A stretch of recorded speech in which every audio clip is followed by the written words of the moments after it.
Hi, my name is Wythe. I am a recent graduate of the Food Science Department at the University of Arkansas, and my research is on the effects of cetylpyridinium chloride on Salmonella infantis inoculated skin-on, bone-in chicken thighs.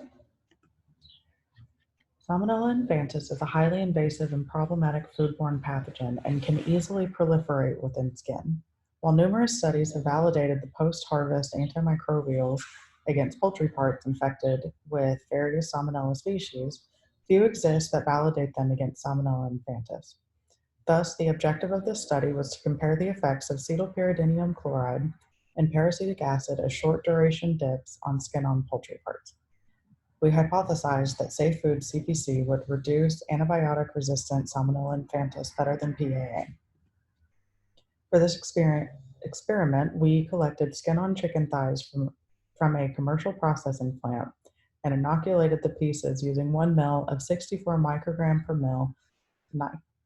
milliliter nalidixic acid-resistant Salmonella infantis inoculant per 25 grams of chicken parts, which had a mean weight of 253.16 grams. The parts were stored at 4 degrees Celsius for 60 minutes, then serial diluted and spot plated to confirm a final attachment of 10 to the 6. Our experimental treatments were a no inoculum, no treatment control, a no treatment control, a tap water control, tap water with the addition of 0.5% CPC, and tap water with 600 parts per million PAA. Half of the thighs for each treatment method were stored at 4 degrees Celsius for 24 hours. At 0 hours and 24 hours, the thighs were transferred to NBPW and shaken with a 90-degree arcing motion for 1 minute, then the part was discarded. 1 ml of the NBPW was saved for microbial analysis, where the rinse rate was 1 to 10 serial diluted and spot plated on TSA and XLD augers and allowed to incubate for 24 hours at 37 degrees Celsius. Microbial counts were log transformed and reported as log base 10 CFU of bacteria per gram of chicken thigh.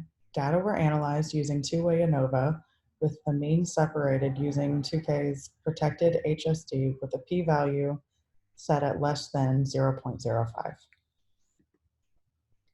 Time and treatment both had an interaction on the load of Salmonella and total aerobic bacteria. Salmonella counts on thighs treated with CPC and PAA at both 0 hour and 24 hours were significantly different than the controls, but were not statistically different from each other. At 24 hours, thighs treated with CPC had 3 log base 10 CFUs per gram less, and thighs treated with PAA had 2.5 log base 10 CFU per gram less of Salmonella compared to the no treatment control. At 0 hours, there were no differences among experimental treatments, but thighs treated with PAA had the numerically lowest total aerobic bacteria counts. At 24 hours, thighs treated with CPC or PAA were different from the tap water and no treatment controls, but were no different from the no inoculum, no treatment control. Furthermore, while PAA treated thighs were 1 log base 10, CFU per gram higher than the no inoculum, no treatment control, CPC treated thighs were only 0.35 log base 10 CFU per gram higher. So this indicates that safe food CPC has the potential to retain similar levels of total aerobic bacteria regardless of the artificial inoculation of Salmonella infantis. In conclusion, the treatment of skin-on poultry parts with safe food CPC may be useful in reducing the risk of foodborne outbreaks caused by Salmonella infantis.